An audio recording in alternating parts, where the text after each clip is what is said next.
The Midwich Cuckoos by John Wyndham. Chapter 2. All quiet in Midwich. As I said, all was normal in Midwich on the 26th. I have looked into the matter extensively and can tell you where practically everyone was and what they were doing that evening. The Scythe and Stone, for instance, was entertaining its regulars in their usual numbers. Some of the younger villagers had gone to the pictures in train, mostly the same ones who had gone there the previous Monday. In the post office, Miss Ogle was knitting beside her switchboard and finding, as usual, that real-life conversation was more interesting than the wireless. Mr. Tapper, who used to be a jobbing gardener before he won something fabulous in a football pool, was in a bad temper with his prized colour television set, which had gone on the blink again in its red circuit, and was abusing it in language that had already driven his wife to bed. Light still burnt in one or two of the new laboratories shouldered onto the Grange, but there was nothing unusual in that. It was common for one or two researchers to conduct their mysterious pursuits late into the night. But although all was so normal, even the most ordinary-seeming day is special for someone. For instance, it was, as I have said, my birthday, so it happened that our cottage was closed and dark. And up at Carl Manor it happened also to be the day when Miss Ferrelyn Zellaby put it to Mr. Allen, temporarily Second Lieutenant Hughes, that in practice it takes more than two to make an engagement, that it would be a friendly gesture to tell her father about it. Allen, after some hesitation and demur, allowed himself to be persuaded into Gordon Zellaby's study to make him acquainted with the situation. He found the master of Carl Manor spread comfortably about a large armchair, his eyes closed, and his elegantly white head leaning against the chair's right wing, so that at first sight he appeared to have been lulled to sleep by the excellently reproduced music that pervaded the room. Without speaking, or opening his eyes, however, he dispelled this impression by waving his left hand at another easy chair, and then putting his finger to his lips for silence. Allen tiptoed to the indicated chair and sat down. There then followed an interlude during which all the phrases that he had summoned to the tip of his tongue drained back to somewhere beyond its root, and for the next 10 minutes or so he occupied himself by a survey of the room. One wall was covered from floor to ceiling by books, which broke off only to allow the door by which he had entered. More books in lower bookcases ran round most of the room, halting in places to accommodate the French windows, the chimney-piece, where flickered a pleasant, though not quite necessary, fire, and the record-player. One of the several glass-fronted cases was devoted to the Zellaby works, in various editions and languages, with room on the bottom shelf for a few more. Above this case hung a sketch in red chalk of a handsome young man who could, after some 40 years, still be seen in Gordon Zellaby. On another case, a vigorous bronze recorded the impression he had made on Epstein some 25 years later. A few signed portraits of other notable persons hung here and there on the walls. The space above and about the fireplace was reserved for more domestic mementos. Along with portraits of Gordon Zellaby's father, mother, brother and 2 sisters, hung likenesses of Ferrelyn and her mother, Mrs. Zellaby No. 1. A portrait of Angela, the present Mrs. Gordon Zellaby, stood upon the centrepiece and focus of the room, the large leather-topped desk where the works were written. Reminder of the works caused Allen to wonder whether his timing might not have been more propitious, for a new work was in process of gestation. This was made manifest by a certain distraitness in Mr. Zellaby at present. "It always happens when he's brewing," Ferrelyn explained. "Part of him seems to get lost. He goes off on long walks and can't make out where he is and rings up to be brought home and so on. It's a bit trying while it lasts, but it gets all right again once he eventually starts to write the book. While it's on, we just have to be firm with him and see he has his meals and all that." The room in general, with its comfortable chairs, convenient lights and thick carpet, struck Allen as a practical result of its owner's views on the balanced life.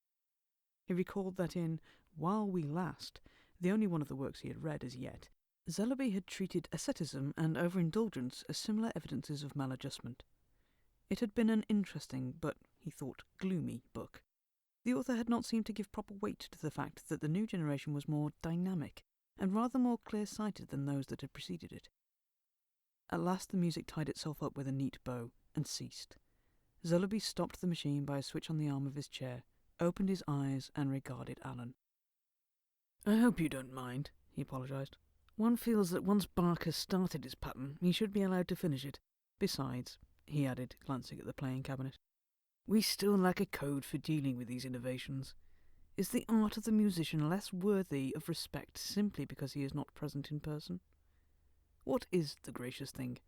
For me to defer to you, for you to defer to me, or for both of us to defer to genius, even genius at second hand.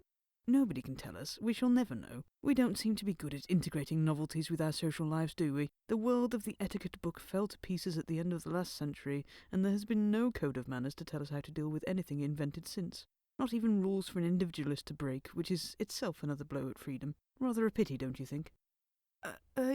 Yes, said Alan. Though, mind you, Mr. Zellaby continued, it is a trifle demode even to perceive the existence of the problem. The true fruit of this century has little interest in coming to living to terms with innovations. It just greedily grabs them all as they come along. Only when it encounters something really big does it become aware of a social problem at all, and then, rather than making a concession, it yammers for the impossibly easy way out. Uninvention, suppression, as in the matter of the bomb. Yes, I suppose so.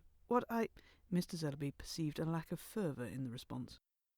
When one is young, he said, understandingly, the unconventional, the unregulated hand-to-mouth way of life has a romantic aspect. But such, you must agree, are not the lines on which to run a complex world. Luckily, we in the West still retain the skeleton of our ethics, but there are signs that the old bones are finding the weight of new knowledge difficult to carry with confidence, don't you think? Alan drew breath. Recollections of previous entanglements in the web of Zellaby discourse forced him to the direct solution. Actually, sir, it was on quite another matter I wanted to see you, he said. When Zellaby noticed the interruptions of his audible reflections, he was accustomed to take them in mild good part. He now postponed further contemplation of the ethical skeleton to inquire. But of course, my dear fellow, by all means, what is it? It's about Ferrelyn, sir. Ferrelyn? Oh, yes. I'm afraid she's gone up to London for a couple of days to see her mother. She'll be back tomorrow.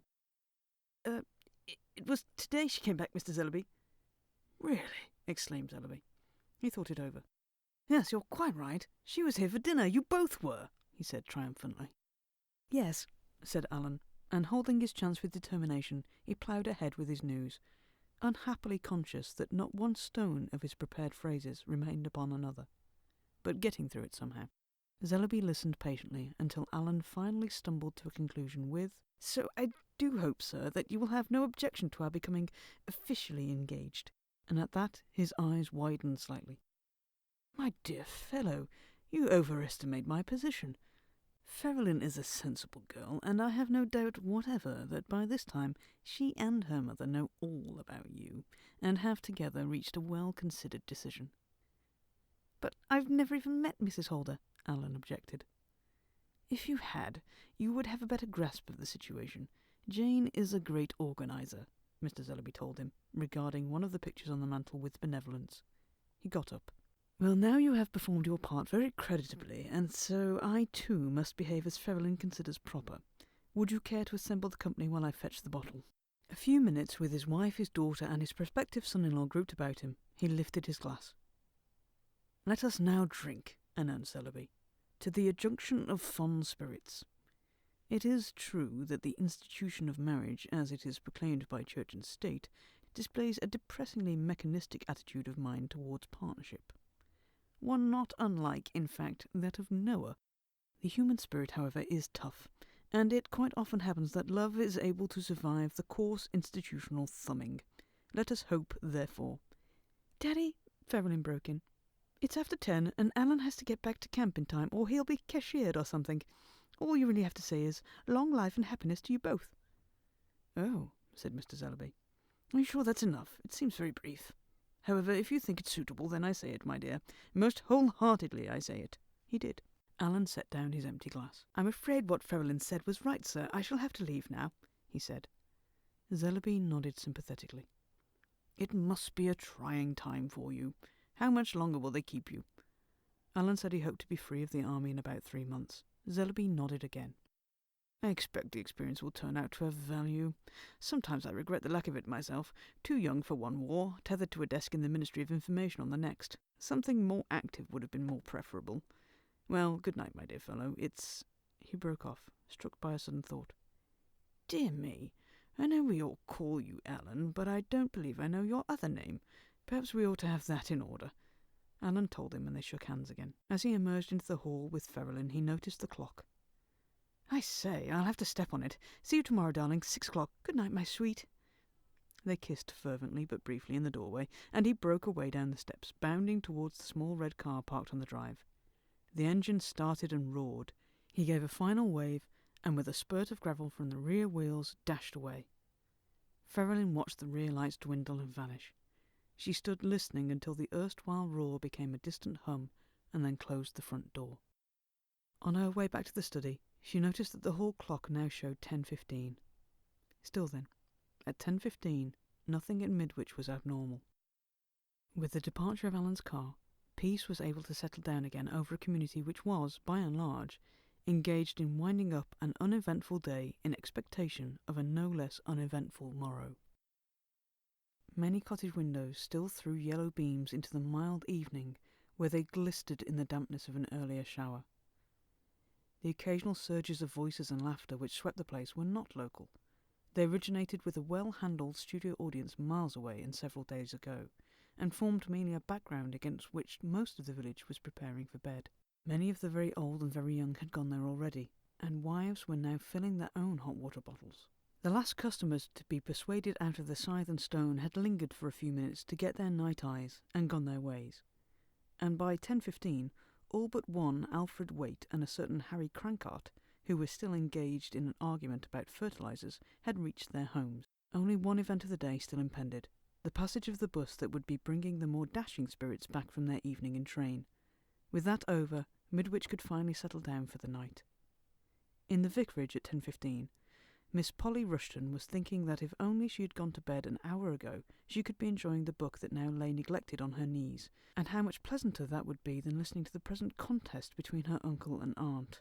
For on one side of the room, Uncle Hubert, the Reverend Hubert Leabody, was attempting to listen to a third programme disquisition on the pre-Sophoclean conception of the Oedipus complex, while on the other, Aunt Dora was telephoning.